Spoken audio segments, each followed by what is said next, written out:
Hi everyone, it's Laura here and welcome back to my YouTube channel. In today's video I'm going to show you how to create a fun textured card using stamps by Gerda Steiner Designs. To start off my card, I die cut a piece of Bristol Smooth cardstock by Strathmore using the Lawn Fawn large stitched rectangle stackable dies. So this basically left me with an A2 sized rectangle with a stitched border all around. And now I am using the Candy Store stencil by Happy Doodle Stamps as well as Distress Oxide in Candied Apple to create my own custom background. I taped the stencil and my cardstock to my glass mat and I am using swiping motion and dabbing motions with my Ranger mini ink blender, and I'm trying to be careful not to shift the stencil so that my result is crisp and defined. I then went ahead and started working on the second element for my background. This is another piece of Bristol Smooth cardstock by Strathmore that I die cut with the second largest die in that same Lawn Fawn stitched rectangle stackable die set. And I am applying color to this panel using Distress Oxides and my Ranger blending brushes. I want this panel to look like a sky, and I started with a green actually, this is Evergreen Bow, and then I'm going to move upwards using darker and darker shades of blue.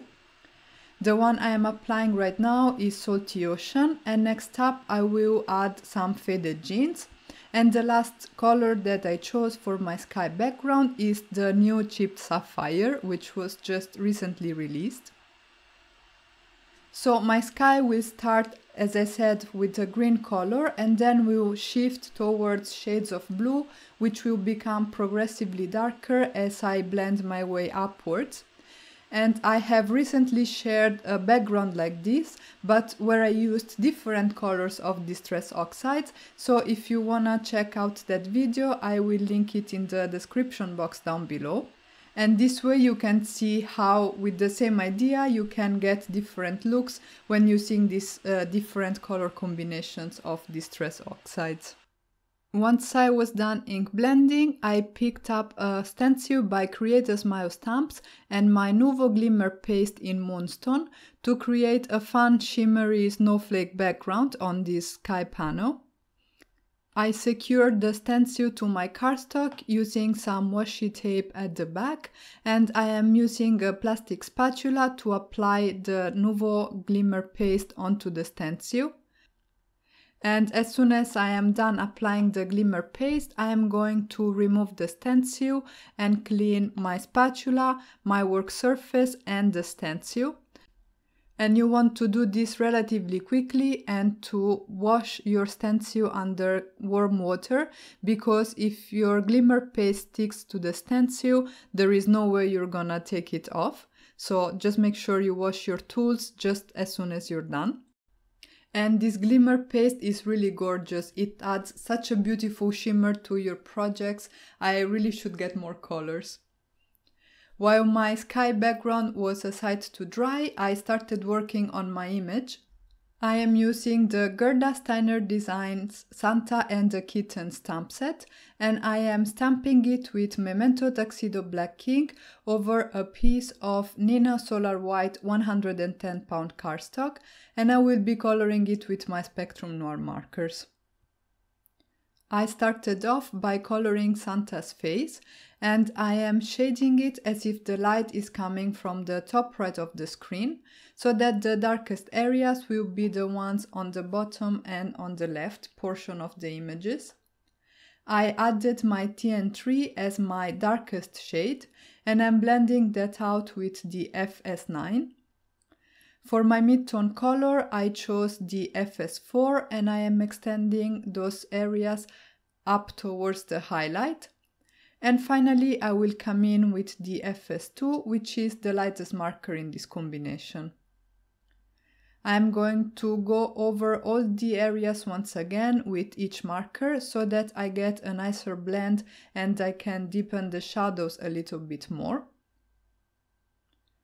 And once I am satisfied with the result, I will move on and start coloring the hat. I am coloring Santa in classic shades of red. And I started with DR7, which is my darkest marker. I'm laying it down in the areas where I think the shadows would fall, and then I'm going to use my DR6 to blend that out towards the highlight. I'm going to bring in some CR8 and I'm going to extend the areas that I colored further out. And finally, for my highlight, I first came in with the CR4, but then I figured out it was going to be a little bit too light and too pink, so I picked the CR5 and I covered those areas with that marker. I used the same combination to color in Santa's suit, and I am being careful to add cast shadows wherever I have an object that's sitting on top of another object, or rather a body part, I should say. So in this case, for example, the kitten is casting a shadow on Santa's arm, and Santa's arm is casting a shadow on Santa's suit, so on the bottom part, just under the belt. In order to create texture on the fur on Santa's clothes and on his hat, instead of blending the colors as I normally would, I am adding some dots. And the way in which I am creating shading and dimension is by adding more dots and darker dots in the areas where I will have my shadows. Whereas in the areas that will be the lightest, I just have a few dots, which I created with my lightest marker. I used IG4, IG2 and IG1, and now I am coming in with the colorless blender and adding some dots with that as well, and then I can move on to the beard and the mustache. I am using flicking motions to create a more realistic look for the beard, and in this case, because I wasn't super confident about what I wanted to do and the look I was going to get, I started with my lightest marker, so with the IG1, and then I started adding my darker shades, so my IG2 and my IG4 markers. And this way I felt I had more control over the final result. To differentiate the fur on Santa's clothes from his beard a little bit, I am using some blue-green markers, these are Copic markers, to add some more dots in those same areas where I had added them before. And then I moved on to color the kitten.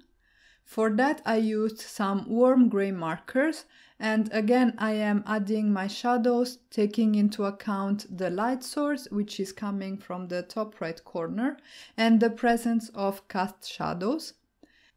This will be where Santa is holding the cat, so the hands of Santa are casting a shadow on the cat's body, and also the cat's head will be casting a shadow on its paws. And the colors that I used for the cat are BG5, BG4, BG2 and BG1. After I was done blending the colors together, I decided to add a little bit of detail to the cat, so I'm adding some stripes with my BG7 and then blending that out with the BG5 a little bit. And I think these little details make cards even more unique and are always fun to add. I colored the inside of the cat's ear with my FS9 and my FS4 markers, and I used FS9 and CR4 to create some blushes on the kitten's cheeks as well as on Santa's face. For the boots, the gloves and the belt, I decided to use some very dark cool grays because I want them to look like as if they were black. So I started by laying down my IG10 marker in the areas where I thought the shadows would be. I blended that out with my IG7 marker, and then for the highlights I first came in with the IG4, but it was a little bit too light, so I instead used the IG5.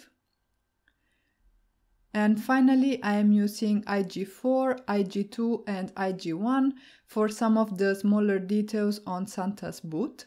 and it's not shown in the video, but I used GB10 and GB8 to color in the buckle on Santa's belt. After I was done coloring the image, I fussy cut it with my EK Success Cutter B scissors. As I said many times in my videos, in order to get a clean cut, I hold my scissors straight and I move the paper with my left hand. And these scissors make the job really easy because they're very sharp and very detailed. I heat embossed my sentiment with white embossing powder over some black cardstock, and I am using the Heavy Doodle strips of ease to cut a banner around it. And at this point I have all my elements ready, so I can go ahead and start assembling my card. I am using my Nuvo Deluxe adhesive to adhere the sky panel onto my A2 background. And then I decided to raise the image with Santa over one layer of foam tape. This way I will not only create dimension on my card, but I will also make sure that my image is nicely stuck onto that textured background. I raised my sentiment strip over some foam tape as well, and I adhered it to my card front. And then for some finishing details, I decided to use Nuvo drops. This is the color Simply White, and I was going to add just a few of them, but then I simply couldn't stop, and I'm really glad I didn't because I think the result looks really cool. I left my drops to dry, and then I mounted my panel on a top folding A2 card base, and I added some finishing details with a white Jelly Roll pen in the size 10. And here you can see the final card. I really love all the texture on the background, and this image is absolutely adorable. And that's it for today. If you guys enjoyed this video, please let me know in the comments below, give it a thumbs up and consider subscribing to my channel. You can visit my blog for the full list of supplies, and I'll catch you guys soon with the next one. Ciao!